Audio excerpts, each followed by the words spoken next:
ಯಾರೇ ಅಕ್ಕ ಬೆಂಗಳೂರು ಕಾಯೋಳು ಅಮ್ಮನಿಗೆ ಅಮ್ಮ ಅಣ್ಣಮ್ಮ ಯಾರೋ ತಮ್ಮ ಕರ್ಗಾನ್ ಮೆಚ್ಚೋಳು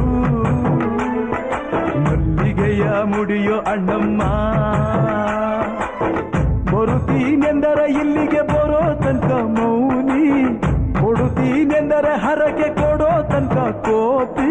ಆಡಿದ ಮಾತನ್ ಮೀದಿರೋ ಭಕ್ತರ ಇವಳಿಗೆ ಇಷ್ಟ ಇಷ್ಟ ಬೆಂಗಳೂರು